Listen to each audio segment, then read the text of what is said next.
السلام علیکم ورحمۃ اللہ وبرکاتہ۔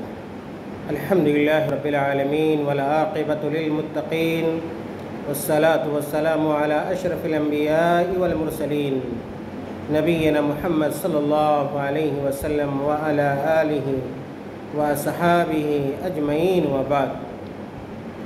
محترم حاضرین اور اس ویڈیو کو دیکھنے والے ناظرین کرام،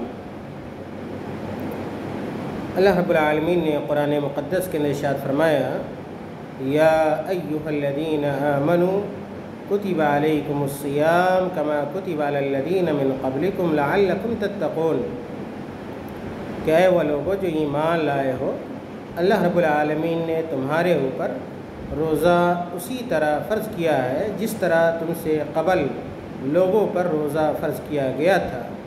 اور پھر اللہ رب العالمین نے اس آیت کریمہ کے اخیر میں روزہ کا مقصد تقوی کا حصول قرار دیا ہے۔ اسی طرح اللہ کے نبی صلی اللہ علیہ وسلم نے اپنی ایک مشہور حدیث کے اندر ارشاد فرمایا، من صام رمضان ایمانا واحتسابا غفر له ما تقدم من ذنبہ، کہ اگر کوئی شخص رمضان کا روزہ رکھتا ہے اور اللہ رب العالمین کے لیے رکھتا ہے تو اللہ رب العالمین اس کے صغیرہ گناہوں کو، چھوٹے چھوٹے گناہوں کو معاف فرما دیتا ہے۔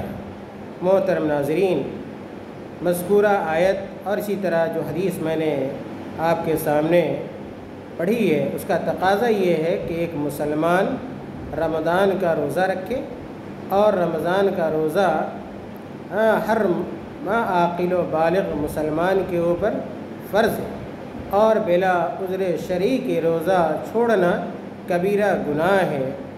اسی طرح اللہ کے رسول صلی اللہ علیہ وسلم کی حدیث ہے کہ اسلام کی بنیاد 5 چیزوں پر رکھی گئی ہے، اور اللہ کے نبی صلی اللہ علیہ وسلم نے ان 5 باتوں کو ذکر کیا کہ اس بات کی گواہی دینا کہ اللہ کے سوا کوئی معبود برحق نہیں، اور محمد صلی اللہ علیہ وسلم اللہ کے رسول ہیں۔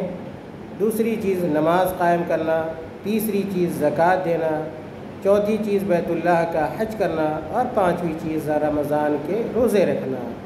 اس حدیث سے بھی ہمیں معلوم ہوتا ہے کہ ہم اور آپ بلا عذر کے اور بلا عذر شرعی کے رمضان کے روزے کو چھوڑ نہیں سکتے۔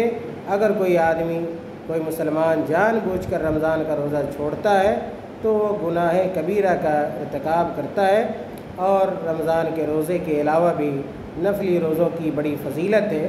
بالخصوص ہفتے میں 2 دن آدمی روزہ رکھے، پیر کے دن، جمعرات کے دن، اسی طرح چاند کی 13ویں تاریخ، 14ویں اور 15ویں تاریخ کو، جس کو ایام بیز کہتے ہیں، ان دنوں کا روزہ رکھنا بھی مسنون عمل ہے۔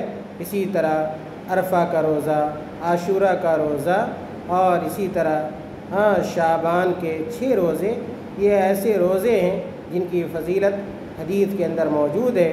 چنانچہ ہمیں اور آپ کو اس بات کی کوشش کرنی چاہیے کہ رمضان کا جو فرض روزہ ہے وہ بھی رکھیں، اور ساتھ ہی ساتھ جو نفلی روزے ہیں ان روزوں کو بھی رکھنے کا اہتمام کریں۔ اللہ تعالی ہمیں اور آپ کو نیک اعمال کی توفیق عطا فرمائے، اور رمضان کا جو روزہ فرض ہے اس کے رکھنے کی بھی توفیق عطا فرمائے۔